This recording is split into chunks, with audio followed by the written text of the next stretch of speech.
Okay, siyabonga kwisithando zethu Mam Lady D. Abaningi kade nje bencoma inkulumo yethu kodwa mhlambe kulo ukuqala uyazi ngiyathanda ukuthi ngendlela abeka ngayo ukuthi noma ezitolo yena uyayithenga kodwa abone nabanye abantu besifazane ukuyibona bembuka ngenye indlela. So uyakubona lokho ukuthi even thina emphakathini sabantu besifazane sigcina sesizinyeza kwathina ngokuyesikhathini ngenxa kwathina ukuthi asinayo i-information nemfundiso yokuthi kusokwenzakalani kuwena emzimbeni. And ilapho kubaleka khona ke Mam Lady D ukuthi nayo ke ingane yentombazane ngiyabona nala ku Facebook live khona bangibuzayo nangentombazane ukuthi athini kuyona.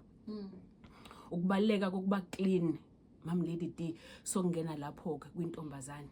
ukuthi yazi ukuthi uma sokwenzeka lokhu number 1 izobona ngane impawu kuyona ukuthi hayi sizofika lento next time isize mhlawumbe kuloko oqala ngeke yazi but uyayitshela ukuthi njalo ke ngenyanga sisi uzozwa kanje uma usuzwa kanje yenza sure ukuthi ipad noma into yokuzivikela iseduze kwakho uma sokwenzeka kanje nokumfundisa ukuthi wazi ukuthi uma uza insuku ezingaka uzobala kanjani ukuwena ukuthi sokumele kuyeza ngosuku oluthize njalo njalo ngoba imfundiso seqala lapho ke Mam Lady D yokuba clean ngoba sizokhuluma nje Mam Lady D ngoba into engikhuluma ngazo lezi enganeni mina zami zendoni ukuthi amantombazane bathi bebekhula iningi labo kukhula nobunuku Mam Lady D and kubalekile ukuthi ezabazali sibafundise ngokuba clean. Intombazane ayikwazi ukuthi ipad yayo ilahlwa kanjani. Alright? Ngoba uthola omunye kwapad leyo uyifaka ngaphansi kombhede isemgqonyeni ibheke phezulu nje inegazi kwaphenti elingcolile lithelwe igazi akahamba aliwashe sometimes uselifaka ekhabetheni usegqoke elinye ngaphansi kwamakhabethe. So abazali both umama nobaba abakhulume nazo izingane kakhulu ngenhlanzeko ngoba soqala lapho igazi phela leli Mam Lady D if kuukuthi wena awukwazi ngoba even negazi lomongozini walahla endaweni errong lizogcina selibolile uma kuukuthi awulahlile kahle. Okay, so qala lapho ukunuka nokwazi ukuthi amantombazane ayishintsha nini ungahlali nayo lento esikhathi eside ngoba uyashisa umzimba uyayifudumeza lapha ngaphansi sokugcina sokuba nephunga elibi. Ishintshe njalo mhlambe after every 3 hours ukuthi ukwazi ukuthi uyishintshe kuhlale ku clean njalo uma kade ushintsha uzisule futhi ngamanzi ugeze wena sufake elisha. Uma lento usuyilahla isonge yodwa kuqala uyisonge nangetissue or noma yini okwazi ukuthi uyivalele ngayo uyihloniphise mase uyayilahla endaweni efanele ungayifaki of course futhi etoilet. So izinto lezo okufunakala nawe ezumzali kwayona intombazane uyifundise angathi ingane yomfana usethi uyolahla into usehlangana nepad lapho negazi elibonakalayo ngoba ilapho soqala kuyaxatshanwa khona nje ekhaya lana ukuthi wena usuyilahle kanjani lento. Okay, but ukukhulumisana nazo ingane zabafana nabo amantombazane bendawone ekhaya uma kuukuthi uzele lezo ngane. Alright, so uma siqhubeka okay ngiyabona bendawo sebengenile laba abanye bebencoma so okay so qhubeka kancane emva kwehora kukhona lo Mam Lady D owakhuluma ethi elikhuluma ngaye ukuthi naye wengafundisekile so kuhle lo kodwa ngifuna ungena kulo obekade enewari ngoba uma singakhuluma nabafana Mam Lady D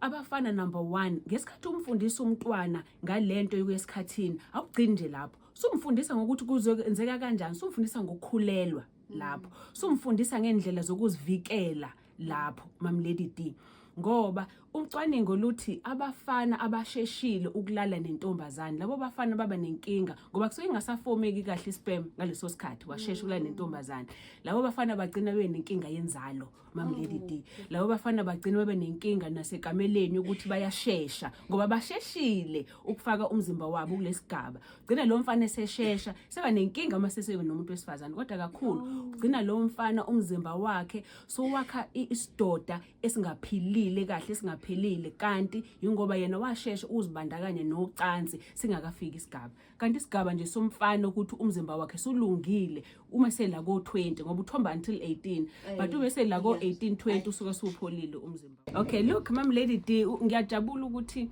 ubhuti naye afone ngoba kuyinkolelo neziningi ezilapha ngaphandle emphakathini akufunakala ukuthi sizidismiss ngoba kunabantu ngempela abakholelwa yiloko ukuthi wathenta into yomuntu wesifazane or wasupporta wasiza umuntu wesifazane kusho ukuthi awuyona indoda wisiyoyo manje umfana manje uhlazwe izimene mhlawumbe lipi leside alizwe lile lokothenga ilipi lela sile lokothenga ukuthi yebo khanje yebo obeyisa mhlawumbe uthe amshila amshila umbhede lutho ukothenga nje esitolo uma yothenga yena athi nje bhuti ungiphathele Look, Ma'am Lady D, again, I think kuyithuba lokuthi sifundise thina lokhuzini ngoba kuyizona zonke izinto lezo wena uzozibuza ukuthi yini indoda ngoba uthi yena uzoba isiyoyoyo angabi yindoda. So uyazibuza ke yini kanti indoda? Ukuba indoda kugcinezela kubukela phansi umuntu wesifazane na. Okay ngoba udade wabo lona if edingile umuntu wesifazane yena usedrobheni ethi bhuti ngicela ungiphathele uyabona ukuthi kumgcinezela lokho nokunehluko utetile esibedlela nengane encane bese ngiphathele ngoba ngisesazolala insuku ezimbili shuthi uhambe mama efuna udade wabo umthengela asabe yini ngenye ilanga yena senengane yentombazane isize kuyena ethi baba nginamanje ayihambe iqome yini le ntombazane ithole umuntu wesilisa ozoyithengela lama pads ngoba ubaba angikwazi ukukhuluma naye ngimphathise ama pads ngise boarding school ngixakekile yes so izo lezo zinto kufanele sikhulume ngazo so that yes umfana kumele akhuliswe njengomfana Ma'am Lady D